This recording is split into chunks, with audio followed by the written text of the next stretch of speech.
అందరినీ అలరిస్తూ తనదైన ముద్ర వేసుకున్నారు. ఆయన ఎవరో కాదు, మన దిల్ రమేష్ గారు. ఈ ఇంట్లో అమ్మ కట్ట ఆరే లోపు ఆ ఇంట్లో 10 కట్టెలు కాలాలా.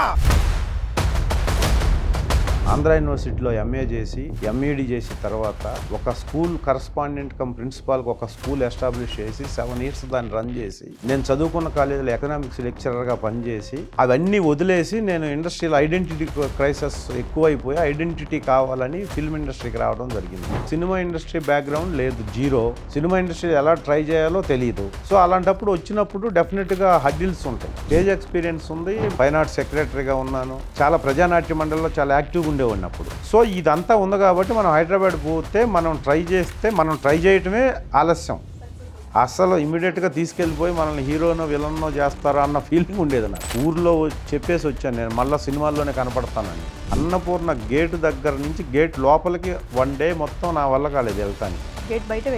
గేటు బయటే ఉదయం 10 గంటల నుంచి సాయంత్రం 4-5 గంటల వరకు గేటు బయటే ఉంటే సెక్యూరిటీగా ఉండే అతను కూడా నన్ను రికగ్నైజ్ చేయాల.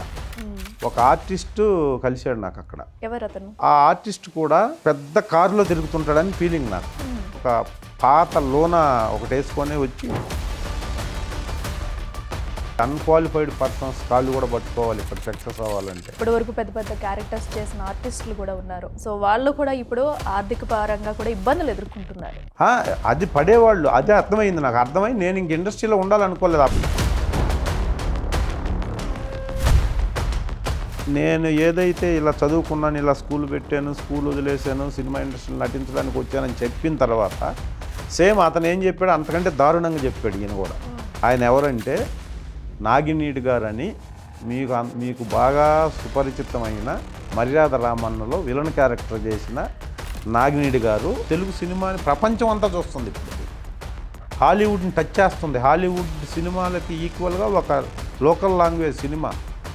నేను ఈ బిగ్ టీవీ ఇంటర్వ్యూ సందర్భంగా తెలుగు సినిమా డైరెక్టర్లకి, తెలుగు సినిమాని ఇంత గొప్పగా ఆదరిస్తున్న తెలుగేతర ప్రజలందరికీ, సినీ అభిమానులందరికీ పేరు పేరున నేను నమస్కారాలు తెలియజేస్తున్నాను మీ ఇంటర్వ్యూ సందర్భంగా. తెలుగు ఇండస్ట్రీని ఆకాశంలో పెట్టినందుకు. ఉదయ కిరణ్ గారు, సో ఇప్పుడు ఆయన మన మధ్య లేరు. అప్పుడు మీతో ఎలా ఉండేవారు? బాధాకరం అండి. అది చాలా బాధనే. అంటే అప్పుడు బాగా డౌన్ఫాల్లో ఉన్నాడు. సినిమాలు లేవు, సినిమాలు రిలీవ్, ఏదైనా చేసిన సినిమాలు మధ్యలో ఆగిపోయి ఉన్నాయి. ఒక మనిషికి లక్షల కోట్ల కొలది డబ్బున్నా, 100ల కొద్ది వాహనాలున్నా, 1000 కొద్ది భవనాలున్నా, టన్నుల కొద్ది బంగారం ఉన్నా, రాసుల కొద్ది వజ్ర వైడూర్యాలున్నా, ఈ ప్రపంచంలో భూమే రవ్వంత. అందులో 7 ఖండాలు ఉన్నాయి. 7 ఖండాల్లో ఏషియా ఒకటి. ఏషియాలో సుమారుగా 48 దేశాలు. దాంట్లో భారతదేశం ఒకటి. భారతదేశంలో 30 రాష్ట్రాలు. 30 రాష్ట్రాల్లో తెలంగాణ ఒకటి. తెలంగాణలో 26 జిల్లాలు.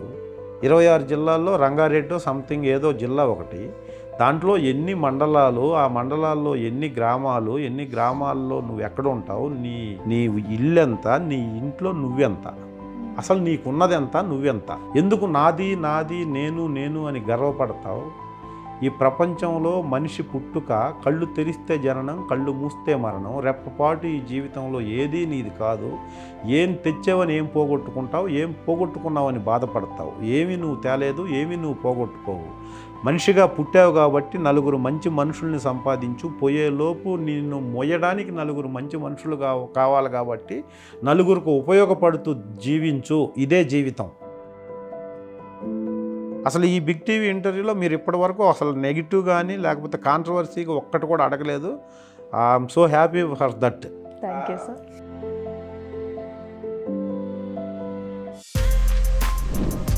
For more videos like this, subscribe Big TV channel.